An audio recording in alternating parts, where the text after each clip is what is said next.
Okay, good morning and good Chodesh to all. Welcome back to Tanya, 10 minutes of meaning, generously sponsored by Marilyn and Michael Fidak. Please help yourself to coffee, slushy, pastry in our B'Shayla corner. Spend time in our BRS cafe after we finish our 10 minutes of meaning. We're in the fourth parak of Tanya, the fourth chapter of the Holy Tanya, and we have been learning about the three garments of the soul in speech, thought, and action that seem to be an external manifestation of what's happening to us internally, and they are the expression of the two qualities of yira and ava, of awe and of love. And when we last left off, the Baal Tanya was telling us that ava is the shoresh, love is the root of the 248 positive commandments, and awe or reverence, often translated or mistranslated as fear, is the root of the 365 negative prohibitions, and that these are not simply random laws of the Torah, but they actually are the ability to manifest and to express our innermost feelings, our innermost emotions, or what we'll call the midos that are inside each and every one of us. In other words, it's not enough to feel love and awe, but that has to be put and placed into action. So if someone tells their spouse, I love you, you're the greatest, you mean the world to me, you're my other half, you complete me, and they say, that's all wonderful. Would you mind taking out the garbage? Yeah, I would mind. Not interested. Could you put the cap on the toothpaste, as I've asked 1,000 times? No, but I really love you. I love you incredibly. I love you insanely. I love you more than anything in the world. Well, that spouse might question the quality of that love, the authenticity of that love, because a love without expression in action, and similarly when it comes to awe, reverence, what we'll call fear. If I say, please don't do that, that crosses a line, a boundary, it creates a reaction to me this way. I'm asking you, this is a need I have, please don't do that. And you say, I have tremendous reverence, I have tremendous awe for you. But then I walk all over you and cross every line that you've set. Where's the awe and where's the reverence? So the external manifestation, the world of action, is revealing how authentic or real is that world of that inner world. So until this point, Perek Dalet is clarified that the outer self, the garments of thought, speech, and action, and we spent significant time on the idea that I would have thought personally that thought belongs to the inner world, not the outer world. I would have thought that speech and action are the outer manifestation or expression of me, of my inner world, but what I think is my inner world. And that's what the Baal Tanya was mechadesh, that it's not true. Even the thoughts that come to us are not the essence of who we are. They're not part of our core identity. They're not our inner world. They're our outer world too. And that's when we spend time on how we can control and regulate our thoughts. Our thoughts knock, but we can decide and determine whether to let them in. So whether it's in davening and external thoughts come trying to distract us, whether it's thoughts that are unhealthy, whether it's thoughts of jealousy or anger or arrogance, whether it's thoughts of fantasy and indulgence and things we shouldn't be doing, those thoughts are not part of our inner world, but those thoughts that no one is necessarily has access to, those thoughts that are inside us, but they are in itself an outer world, they are lavush, they're a garment that is being worn by us, but they're not us essentially. So until now, we've been talking about the garments of thought, speech, and of action. In completing the inner self is the world of das, chokhmah, bina, and das. The inner world is the inner world of the intellect and the world of emotion. Which is the more real world? The inner world or the outer world? Now, before you got to the second half of Perek Dalet of Tanya, I would have thought the inner world is the authentic, real me. And the outer world, just like if I ask you, who's the real you? The one you see in the mirror? Who's the real you? The one that the lab report gives the results of how you're doing? Who's the real you? The one when you stand without clothing on? Or is the real you, if you look in your closet and you see all the garments that you rotate in your wardrobe and wear, which is the real you? So I would have thought my wardrobe, my garments, they're certainly part of my creative process, my self-expression, and they're part of how I identify, but they're not the real me. They're just my garments, they're my wardrobe. And they can change as the style changes, they can change as they wear out, they can change. I would have thought my garments, my wardrobe is not the real me. The real me is what's underneath it. And similarly, I would have thought the real me is the world of intellect and emotion, and the world of thought, speech, and action. The outer world is just the way I express it, but it's not the real me. And yet, the Baal Tanya comes here and he says the opposite. These three garments, when devoted to Torah and mitzvos, even though our thought, our speech, and our action, they're called garments compared to the nefesh, ruach, and neshama, the essence of who we are. In kol zeh, gava v'gadla ma'alasim le'enkates v'sof amalas nefesh, ruach, and neshama atzmam. They are of infinitely greater level and quality than the actual nefesh, ruach, and neshama. This is entirely counterintuitive. This goes against at least what I thought. Intuitively, my intellect and my emotions, that's the real me. And things I say and things I think and things I do, maybe I gave in, maybe I indulged, maybe I was distracted, that's not the real me. Comes along the Baal Tanya and he says, no.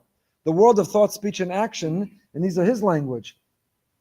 Gava v'gadla le'enkates v'sof amalas nefesh ruach neshama. They are of infinitely greater level and quality. He's making a striking proposition that the levush, the garment, the clothing, the external of the person, the outer self, is more significant than the inner self, than the inner soul. And what does he mean? He didn't make this up. Lest you think it's a radical idea of the Baal Tanya, he's quoting the Zohar. The Zohar says the Torah and Hashem are one. Perish. The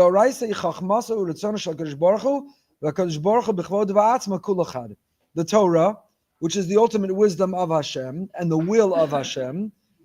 Interesting, it's both the wisdom and the will of Hashem, is something that would be a mere glimmer of divine essence, is completely one with Hashem. It's not that there is a Hashem, infinite, omnipotent source of everything, and then he needs to communicate with us, so he came up with his Torah and he came up with his mitzvos. No, the Torah and the mitzvos are completely one. Kuchabrichu, Doraisa v'kuchabricha chadhu. He's one, together. Torah and mitzvos are not just the wisdom and will of Hashem, they are the essence, they are the actual Hashem. Kiyo yodea b'hu amada, Hashem is simultaneously, listen carefully, this is a reference to the Rambam. He is the knower and the power to know and that which is known. Hashem is the knower and the power to know and that which is known all at the same time. So Rav Chaim Miller does a great job of giving this as a metaphor, right? Because this sounds very esoteric. What does this mean? Kuchabrichu, Doraisa, Chanu, Kush Baruch Hu is not just, Torah and mitzvahs are not just how he communicates with us, but it is the essence of who he is. And when we connect with them, even though it's through our outer self and the garment, it's more authentic and higher, it's more real than anything happening inside. What is he saying? So Chaim Miller has the following. He says there's a difference between being one with God and being close to him. You might be extremely close to your best friend, to your spouse, to your child, but in the end of the day, you are two distinct, separate people. You could be your best friend, BFF, tell each other everything, know everything, finish each other's sentences. Could be your spouse, it's your other half, your basher, you're meant to be.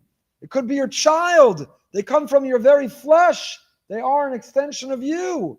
But in the end of the day, that child, that spouse, that best friend, as close, as connected, as complementary, as completing that you are to each other, you're two separate people. What about, on the other hand, your arm? Your arm is totally one with you. Your arm never has to decide, do I want to go with you to shul? I want to sleep in. Do I want to eat that dinner? I'm going to go for the fleishiks instead of the milchiks. Your arm is you.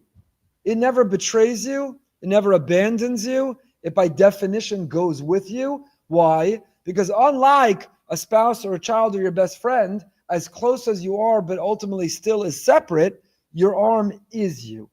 Your soul, listen carefully now. Your soul.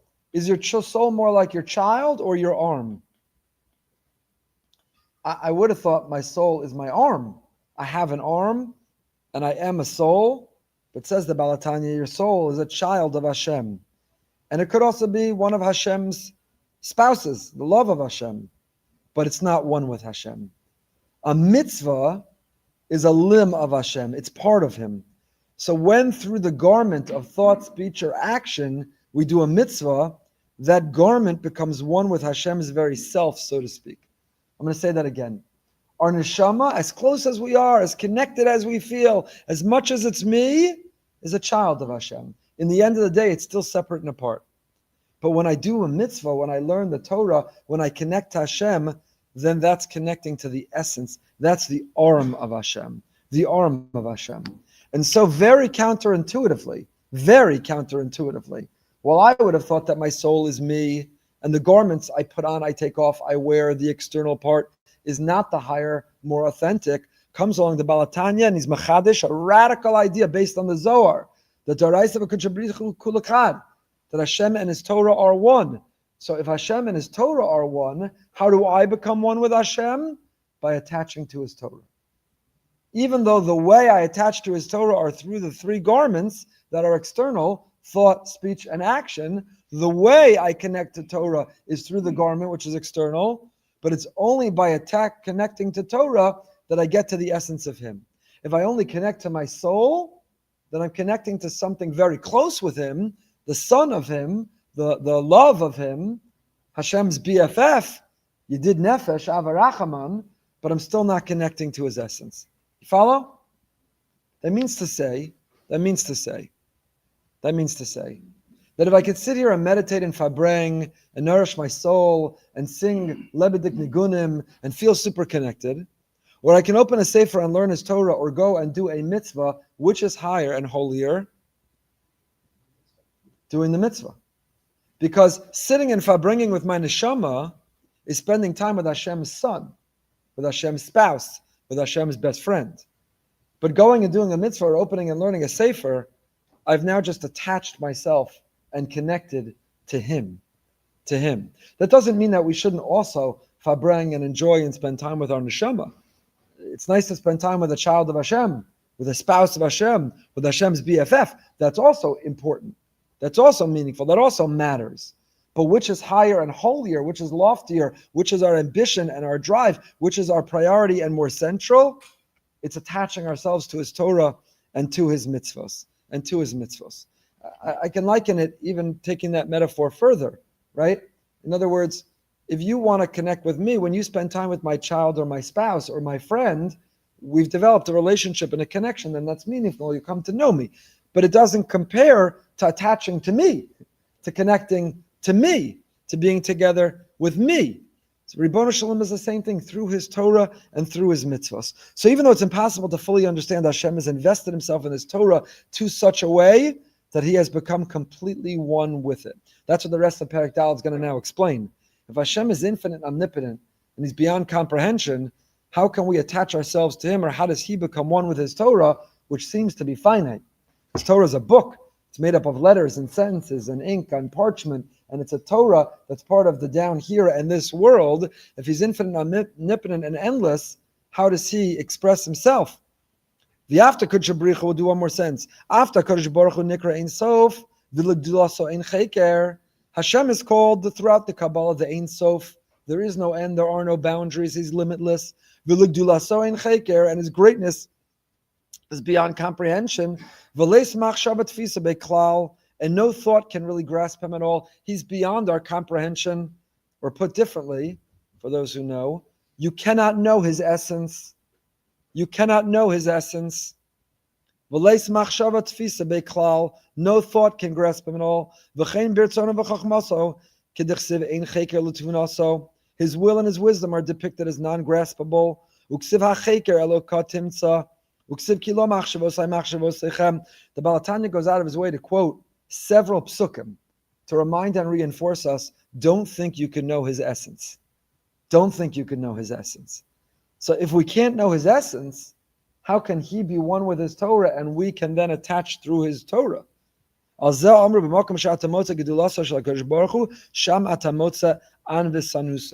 we'll pick up with this next time. The Baal Tanya is going to have another big chiddush. Every sentence of Tanya, you think you're just learning Tanya, you complete that day's Tanya, you're just laning it up. But every sentence, you have to know how the rest of the world understood it until the Tanya came along, and then what the Tanya said that made you understand it now differently than everyone else. Where you find Hashem's greatness, you also find His humility. So the rest of the world always understood that to mean that every time there's a reference to His greatness, the Torah has an equal opposite pasuk to remind us that He's humble and modest. That the greatness is not a flex, He's not flaunting, He's not showing off. The greatness is an expression of Him, but the essence of Him is to be humble and modest. The Tanya says that's not what it means at all, or at least there's another layer of what it means, And that is cliffhanger, what we will pick up with the Mirza Hashem next week. Wishing everyone a good Chodesh, a good Yar, a Gesundter Winter, and every other phrase and expression you can think of. Mirza Hashem will pick up next time.